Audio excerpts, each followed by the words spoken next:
pioneering aviator Bessie Coleman died on this day in 1926. She is so cool. She was the first black woman and self-identified Native American to earn an aviation pilot's license, and I'm going to tell you all about her in this video.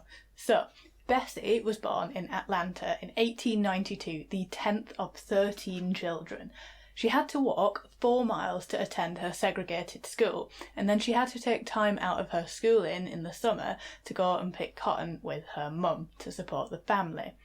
She attended the Coloured Agricultural and Normal University in Langston, which is now simply known as, as Langston University, but she had to leave after just 1 semester because, well, she couldn't afford to stay. In 1915, when she was 23 years old, she moved to Chicago to be with her brothers and work as a manicurist, and she also worked as a restaurant manager. But Bessie, she got her mind set on a pilot's licence. And there were a few problems with this. You see, pilot's licences, well, they cost money, and also neither black people nor women were allowed to attend pilot school in the land of the free. Now, Robert S. Abbott was the founder of the Chicago Defender newspaper, and he encouraged Bessie to set her sights on France, where there were no restrictions on attending aviation school. Robert used his newspaper to help fund her dream, and the banker, Jesse Binger, he also got involved and he sponsored her trip. She learnt French ahead of going to France, and she arrived in Paris on the 20th of November 1920, where she learnt to fly a Newport 564 biplane at the Caudron Brothers School of Aviation in Le Créteil. On the 15th of June 1921, at the age of 29, Bessie earned an international aviation licence from the Fédération Aéronautique Internationale. I hope I got that right.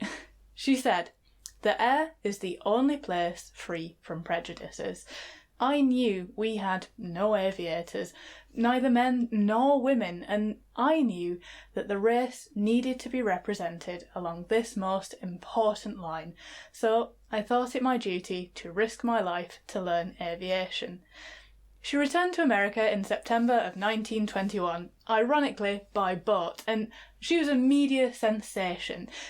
Isn't it interesting that people are so eager to celebrate people for overcoming obstacles that they put in the way? Now, at the time, the only way to earn money from flying was to become a stunt pilot, because planes were small, they were years away from having commercial capacity. And despite being a media sensation, no one was willing to teach her how to become a stunt pilot in the US. So once again she had to return to Europe. She went to France, Germany, and also to the Netherlands. And she gained a reputation as quite a daring and flamboyant pilot, which was sometimes praised and sometimes it was a criticism. On the 3rd of September 1922, she made her first appearance in an American air show on Long Island. It was an event honouring the veterans of the all-black 369th Infantry Regiment of World War I, and it was sponsored by the Chicago Defender. 6 weeks later, she performed at yet another air show. It was in Chicago, and it was to honour the World War I 370th Infantry Regiment. Bessie's dream was to save enough money up to open her own flight school, and she wanted to own her own plane. She gave talks, she gave lessons, she was really encouraging of African American and Native American women to study aviation, and she refused to attend any event that was segregated or that prohibited the attendance of African American people. And she worked really hard to combat racism in every way that she could do. On the 22nd of February 1923, Bessie had her first accident. Her plane stalled while she was at an air show in LA, crashing and leaving her with a broken leg and 3 broken ribs. She opened a beauty shop in Orlando, and she used the money that she made there to buy her first plane. It was Curtiss JN4 from Dallas. And she was also offered a role in the feature-length film Shadow and Sunshine. It was financed by the African American Seminole Film Producing Company.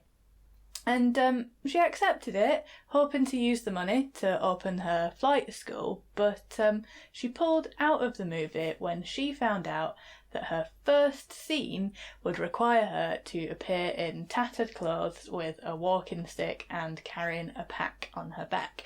She said that she just didn't want to perpetuate derogatory stereotypes, and fair dues. On the 30th of April 1926, Bessie flew at an air show in Jacksonville, Florida.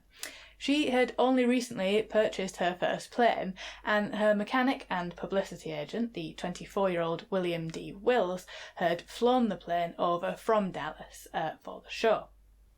On the journey, he had to perform 3 forced landings because the plane had been so poorly maintained, and he advised Bessie against flying the plane at the air show, and so did her friends and family, but she refused. She was unharnessed when she set off in the plane because she was due to perform a parachute jump the following day, and she wanted to be free and have movement to sort of examine the terrain below. 10 minutes into the test flight, the plane went into a dive and then a spin at 3,000 feet. Unharnessed, Bessie fell 2,000 feet to the ground. She died instantly on impact at the age of just 34. 24-year-old William was harnessed, but he was unable to regain control of the plane. He died on impact as it hit the ground and burst into flames. An investigation showed that a wrench that was used to service the engine had jammed into the controls.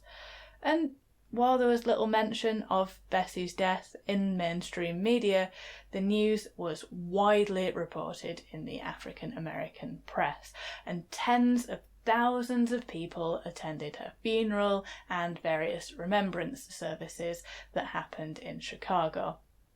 She was buried in the Lincoln Cemetery. Her eulogy was delivered by the activist Ida B. Wells. What a fantastic woman. Absolute inspiration. I love her to bits, and I'm so glad that you know about her now too. Thank you so much for watching. Why not subscribe? And I'll see you tomorrow.